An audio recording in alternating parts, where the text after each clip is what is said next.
I have a story. It isn't mine, but it happened to my uncle. He used to tell this story when we went camping, and it scared the lights out of me every time I heard it. We live in Utah, and my uncle, Mark, went on a mission at age 19. They sent him to an Indian reservation in Arizona. They paired him up with a companion named Carl. When they first got there was a huge rift with the locals on the reservation with them being there. They didn't want my uncle and Carl staying on the reservation grounds.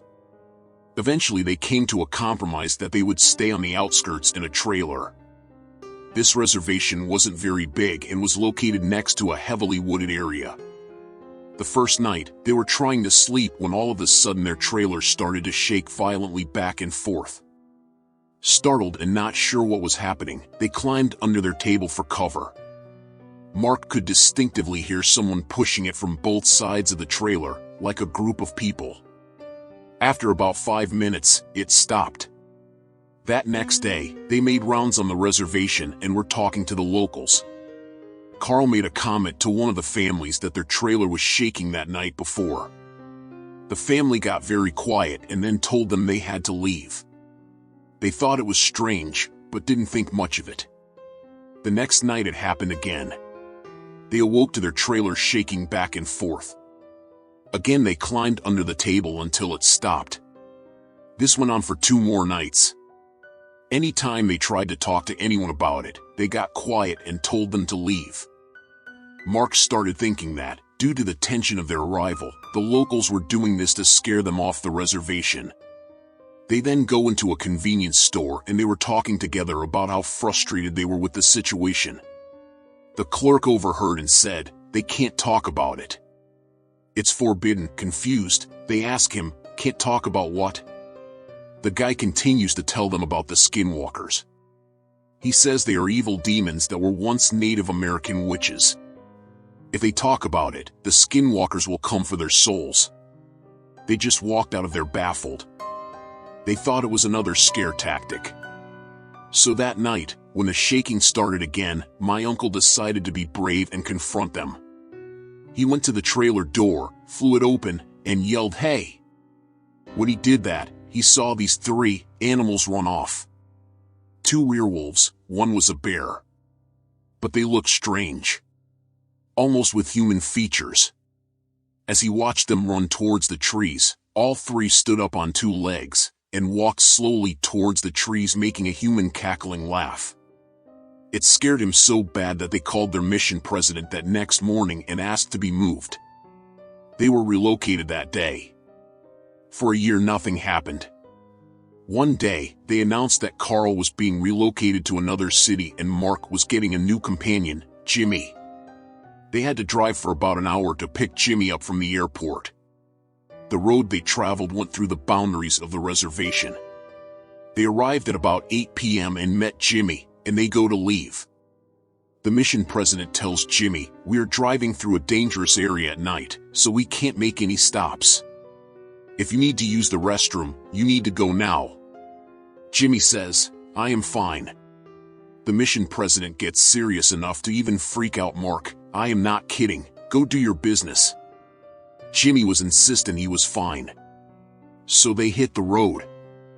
As they were about 30 minutes into the drive, they were going through the area of the reservation boundaries. Jimmy starts complaining that he needed to pee badly. The mission president says, "We can't stop here. You'll have to hold it." Jimmy keeps going on, "I really can't hold it." So the mission president stops the car and says, "Okay, but you will do your business next to the door, and if I say get into the car, you better get into the car fast." With a look of confusion, Jimmy says, "All right." Opens the door and starts to do his business. About 5 seconds later the mission president says nothing and just yanks Jimmy into the car and floors it. Jimmy and Mark start freaking out. What is going on? The mission president says nothing and just increases his speed. All of a sudden, Mark sees something next to the car to his right.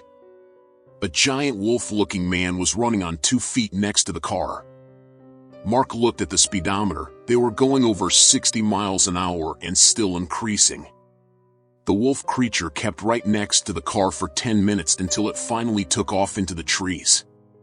Shaking, Jimmy gets out of the car when they arrive. They didn't speak through the whole ordeal and says, "What did I just see?"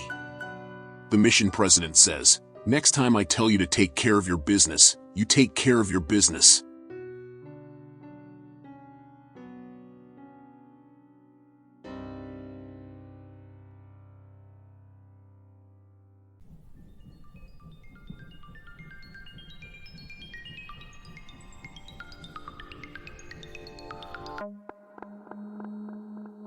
This is my first time posting on Reddit, so please forgive me if I don't get the format right. To start, in my culture, we avoid saying ghosts, especially the particular ghosts' names. For example, in the Western culture, there's banshee, woman in white, boogeyman and stuff like that. In my culture, I'm Malaysian, we have ghosts like Pontianak, Pokong, Toyol, Langsuer among others. Saying their names out loud is said to summon them. I love ghost stories. But not the Western kind. I love Asian ghost stories. Perhaps because that's what I grew up with, I find them spookier than Western ghosts. Due to language barrier, there's not a lot of Malaysian ghost stories available in English, so 6 years ago I started a YouTube channel where I read ghost stories that are mainly from Southeast Asia. I would record my voice reading the stories at home, of course. Since I was living with another girl at the time. She also happened to be my colleague. We were working at a customer service call center that operates 24 hours and our shift rotates weekly.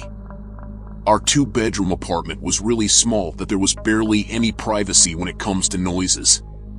So I would usually only record when my roommate was out. I didn't want to bother her with my voice and I would prefer not to have sounds from her going about her life in my recording. One time, my roommate was working the overnight shift. She left around 8 p.m. in the evening and I just got home from work 2 hours prior, so I decided to record my second video. About half an hour after my roommate left for work, I started recording in my bedroom. I think it was a little bit more than halfway through the second story, I heard someone entering the apartment. Which was weird since her shift should at least take about 8 hours. I thought, if she came home early it would be more than likely that she is not feeling well. So I went to check on her. When I went to look for her, she was nowhere to be found. The only logical explanation was, the sound was from the next door unit, so I went back to recording. Not more than 15 minutes later, I heard the sound of a chair being pulled from under the dining table and followed by water running in our shower room just seconds later. Confident I was home alone, I went to check it. My bedroom door was facing directly to the shower room door. As soon as I opened my bedroom door, I had a clear view of the open shower door, revealing a dark shower room. At this point, I was getting nervous. My thoughts were all over the place. I froze for a bit before decided to look into the shower. The sound of water running can still be heard. When I flicked the shower room light switch on, the shower was running but there was no one in there. I turned off the shower and went looking for my roommate again. Maybe I missed her the first time? But still, I found nobody in the apartment. A little nervous, but I was determined to continue recording. I wanted to be a YouTuber and hoping one day I can quit my job and tell ghost stories full time. So I did. I finished recording the stories and went straight into editing. Around 1 a.m., I needed a toilet break. As you can see in the diagram attached, the toilet was separate from the shower and can only be accessed through the kitchen. After I'd done my business, while I was passing through the kitchen, I could hear a giggle from the living room. That stopped me on my tracks. I had a clear view of a well-lit living room. There was obviously no one there. At this point, I knew I was not alone. I ran into my bedroom and locked the door behind me. I hid under my covers and that's when I heard something tried to open my bedroom door. It went on for what felt like forever. I fell asleep and for some reason, I finished editing my story, posted it a few days later. Everything quieted down for a little while, so I decided to record another story. This time I was recording during the daytime. It was my off day and my housemate was out shopping or something. Everything went smoothly. So smoothly that I was able to post the video by the time my housemate came home. That night we decided to watch a movie together. Before we started the movie, I went into the kitchen to make myself some snacks while my roommate picked a movie. Our TV is positioned on the same wall that divided the living room and my bedroom and the sofa right across from it. So you can see the kitchen door and shower room door when sitting on the sofa. As I was coming out from the kitchen, I asked my roommate if she has found a movie. She was looking at me with a surprised look. "Didn't you just go into the shower room like 30 seconds ago?" she asked. I just shook my head and went to sit. The topic died there and we picked a Malaysian horror comedy movie. Mid-movie, our shower room door whipped open violently and we heard what sounded like a giggle. My roommate decided to sleep in my room that night. That was the last time we watched anything related to ghosts. Since then, I often hear furniture being moved, giggles and saw shadows moving in my peripherals, but when I turned to look, there was nothing, sometimes even when my roommate is home. She also has experienced some spooky stuff in the apartment, like her back being tapped by something while she was in the kitchen, hearing my voice calling her name when I was not home, and shadow running from the kitchen into the shower room while she was watching TV in the living room. We stayed there for a few more months until my roommate quit her job to move back to her hometown and I decided to move in with another colleague.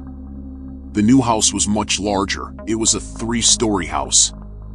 I stopped recording ghost stories for a while after that. Even though I love ghost stories, I do not particularly like experiencing one. It took me about 8 or 9 months before I had the courage to record another ghost story. It was not a very good idea. I will post about that one soon. And if you are wondering, why am I sharing this story now? Apparently even after I stopped recording ghost stories, I still encounter supernatural activity. So I might as well share it anyways.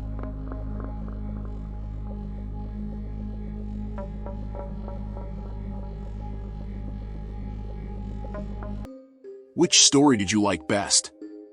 Comment, like, and subscribe. Thanks for watching. Until we meet again.